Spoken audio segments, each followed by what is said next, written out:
What's up guys, this is Andrew at Night and happy Monday. Today I'm going to be looking at the hardware on the LG G3. This is the new phone that my dad's picked up, so I'm borrowing this for a week or so to review for you guys. So if there's anything else you want to see, comment below. Please subscribe if you haven't seen me before and enjoy the video.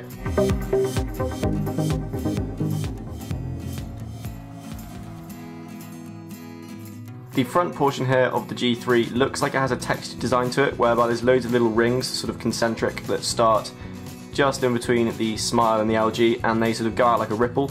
These you can't feel, this is completely smooth, much like the back of the phone.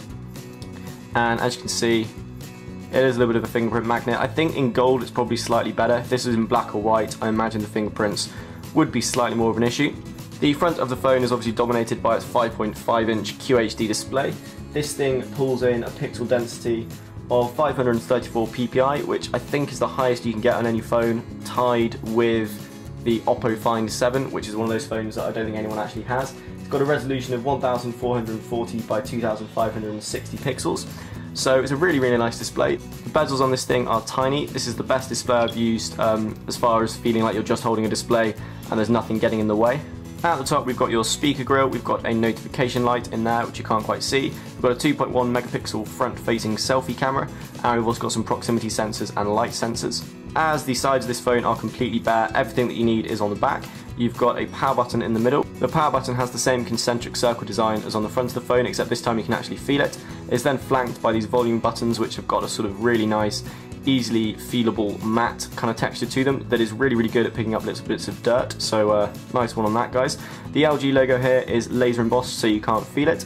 You've also got a infrared sensor here, which is something to do with the autofocus that I don't quite understand, but I understand it works quite well. You've got a 13 megapixel camera on the back and an LED flash. On the bottom here you've also got your speaker grille, which is pretty small. LG touted a lot about how good the speaker was going to be. In all honesty, it's not great. It's quite loud, and that's about as much good as I can say about it. There's pretty much no bass, and really if you want speakers on a phone that you're actually going to use, you do want to get yourself something made by HTC rather than this. The back pops off in an elegant and easy manner. If I can get my finger under here. Come on, there we go. And inside here you can see you've got the gibbons for the wireless charging, which works really well. Although I will say, if you're using something like a wireless charger that worked for the Nexus 5, you might need to upgrade, because sometimes it doesn't seem to work unless the charger is slightly more higher powered. Then on the inside, it looks very sort of R2-D2. In fact, this gold colour is basically the same colour as C3PO. So if you've got C3PO on the outside, you've got R2-D2 on the inside. Actually looks really cool for a phone without the back case on, which is probably something I shouldn't say in public. You can see you've got a 300 mAh removable battery, which is lovely because you can actually pop it out and you don't have to carry around an external charger. You've also got an SD card slot, which again is pretty nice for a flagship. But that's pretty much everything that's under the hood there. From the top of this, you'd be forgiven for thinking it was an HTC M7. It looks very similar.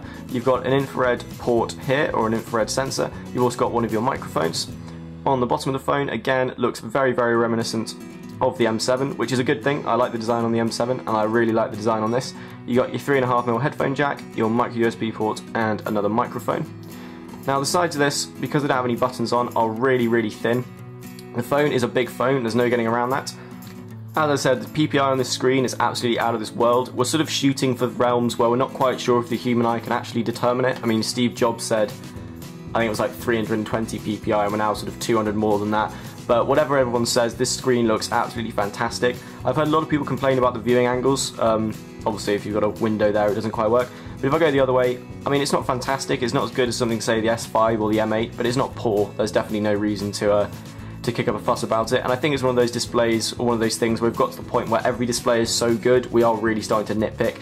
If you get this phone, you'll love the display, and that's all that we need to really say. It's QHD, so there are arguments to say that it's too big for sort of wallpapers and things, but as applications start to take advantage of it, this is going to be nicely future-proofed, whereas something like the the S5 or the M8, which only has 1080p, I mean, only has 1080p, are going to be not left in the dust, but they're not going to be quite up to speed, whereas LG has sort of second guessed that. This is also the Korean version, which means it has 3 GB of RAM compared to the European and international 2 GB of RAM. Again, not really sure what that does for it, but it's a little bit more future-proofed, and if you're a spec nerd, then you're going to like that.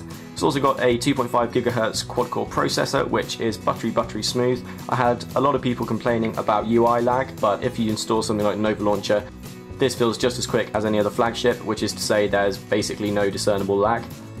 Without getting into too many grim details, my hands sweat a little bit when it gets hot, and this device tends to get hot quite quickly. I've had a couple of times when I've been gaming on it and it's almost too hot to hold. It's the same sort of thing I had with the HTC M7, and it has the same annoying effect. It makes your hands sweat and the back gets sort of scuffed up with fingerprints.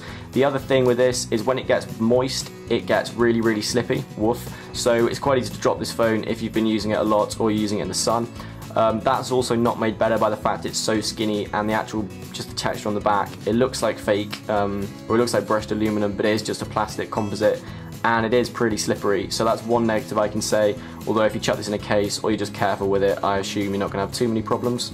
Overall, the hardware on this feels really nice. It feels a lot more high-end than, say, some of the Galaxy phones, although to be honest, the S5 is pretty close to this. It does feel very premium, and I do like all the design options. The fact that the bezel is this tiny is fantastic.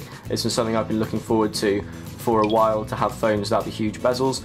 It does slightly irritate me that they've still got this big thing at the bottom, although if you got this in black then it would be slightly less obvious. But even saying that, it's not as bad as, say, the bezels on the M8, which frankly are slightly ridiculous. So you combine all this pretty nice hardware with some pretty decent software, and you've got a very nice phone. The battery life is pretty fantastic. The camera is pretty decent, not the best, but what you're expecting, it's a mobile phone. The camera is easily ample. Speakers could be louder, but all in all, pretty impressed with the LG G3 as far as the hardware goes.